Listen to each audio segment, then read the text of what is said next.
New information was just released about Marathon, and already people are misunderstanding what the data actually means. Let's jump in and see what it's all about. I'm Mr. Gaming Counselor, here to spread the cheer. Join me on this adventure, where gaming wipes away the tears. Welcome back to the Counselor's Office. I'm Mr. Gaming Counselor, your counselor, bringing the guidance of critical thinking and memes. You gotta have the memes. What's life without memes? Ladies and gentlemen, we're continuing on testing out the new green screen with the new mic. I've been tweaking even more. Let me know what you think in the comments as I get your feedback. I will be tweaking and addressing things as much as I can. I hope someone said that there was a left aligning sound. I hope it's more even. Let me know. So we're back talking about Marathon. It's in the news as Matt Piscella, I think I said his name right. If not, it's on the screen, dropped this new data from Circana, and already people seem to misunderstand what they're actually looking at. Or when I say misunderstand, I'm being polite. I'm saying they don't know how to read. Now, I just want to make something very clear. One, when I say Bungie Marathon fanboys, I'm talking about the Bungie ball founders. Your average Joe doesn't actually care about this. They just want to have a good game to play. So they're playing Marathon. That's their good game to them. So this is not towards you. So just don't be like, hey, I like Marathon. What did I do? I'm not talking about the average Joes, okay? Secondly, we're going to talk about the Circana data. And I do not, and I have to preface this, I do not think for any reason you people should be attacking Matt or think Circana is fake, when Circana is a reliable source of data and has been used in the market for a very long time. In fact, most people look at this as the gold standard for data for gaming. However, they are very, very specific on what data they collect and what they don't collect. The problem is not the data and what they do, it's how people perceive the data that Circana is presenting to the table. And which is why we're going to actually dissect and do our due diligence to actually look at this data appropriately. Now, if most people, one of the biggest problems that people are having in this situation is that people are not reading the fine print. Circana makes it very clear that they have certain games that are not accounted for completely because of digital sales are not included. Now, does this mean that the rankings are wrong? Yes and no. And a best way to explain the situation is to explain why the data is not complete. Circana's video game tracking relies primarily on actual point of sales, POS data, rather than, guesses and broad estimates. Physical retail, they have direct agreement with all major US retailers. Recent statements for Circana's lead analyst indicates they now cover about 98% of physical retail through the scanned sales at registers or online purchases.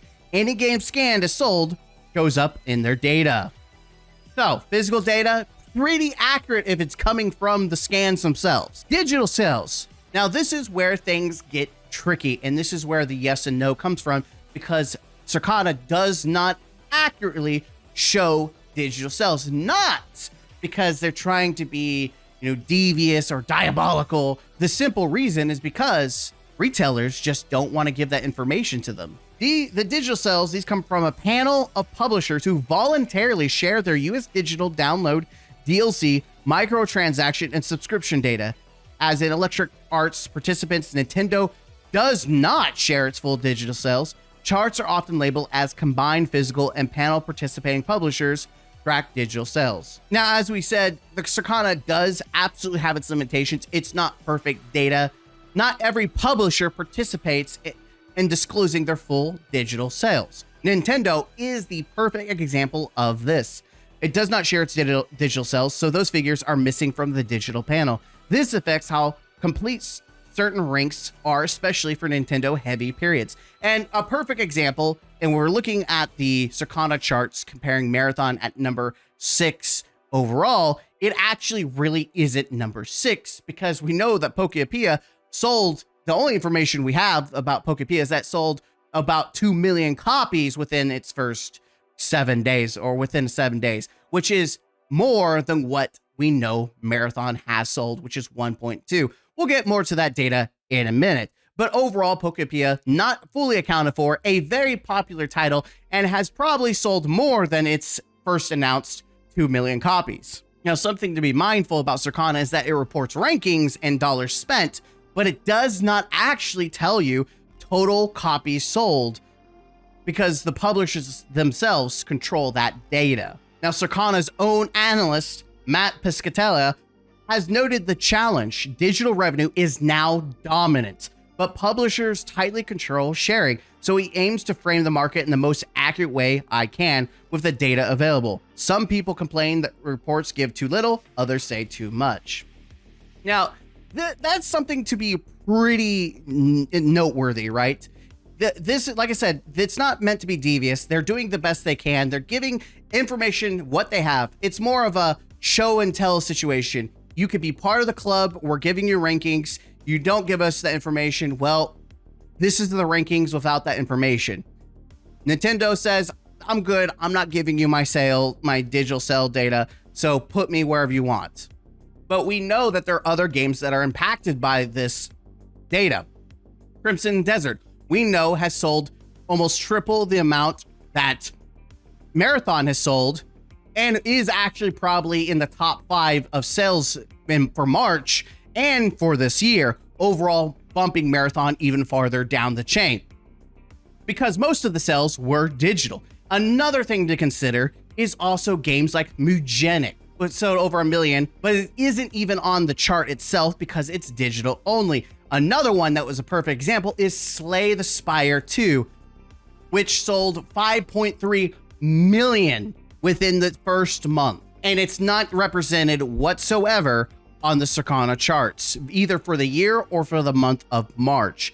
This is very important information, that there's many games that have had dominant sales, beating out Marathon completely, and yet it's not representative on the charts because the digital data is not given to Circana. Again, Circana's not at fault here. It is the companies refusing to give that information, and this is not something that we should all be surprised on. Very typically, companies will not give you exact data, and if they do, they'll just put it on Twitter saying, hey, we sold 5 million copies, or 3 million copies. We see it all the time, but we do know that the one that hasn't shared that information is Bungie and Marathon. They've yet to give us anything. If they had sold an absurd amount that was something worth celebrating, they would have done it already, like these other games. Unfortunately, they have not. Now, we keep talking about Marathon sales being lower than many other games and docking it below the rankings that it's actually being shown.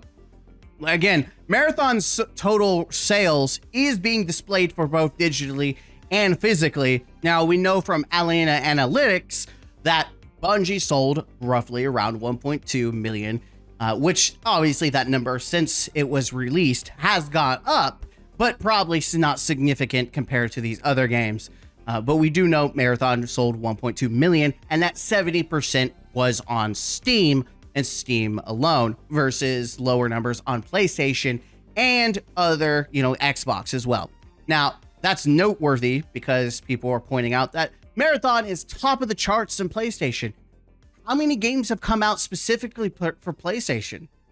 Exactly. We're talking about March, the third month of the year. Not many games released during this time. Is that really? You can't be like, oh, look at that, top of PlayStation, when there's no competition at all. That, again, you got to look at the data and what it's trying to tell and use some critical thinking. If you put someone in the middle of a desert and say, hey, he's the king of the desert. Well, there's no one to, fight that or argue that. He's the only one in the desert. He's the king.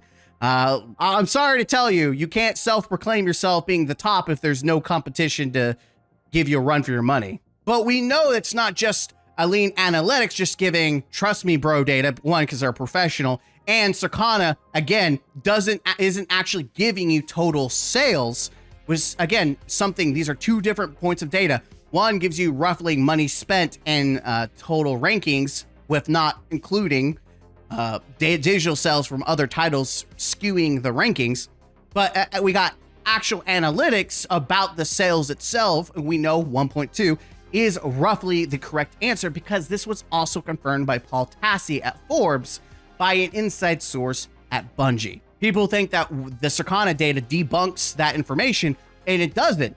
Circana data proves nothing against what was stated about the sales and how much money that Marathon has achieved. These are two different versions of data, and one doesn't give you the whole picture because of other publishers not giving their data to adjust the charts accordingly. This is what happens when people who are upset at other people for posting Steam charts and talking about data, they get so upset about it, and yet when data comes out that they think is good for them, instead of doing actual basic research and critical thinking, they just spew bullshit, and they don't even know what they're talking about, making them look more ignorant and naive and foolish than what they really are.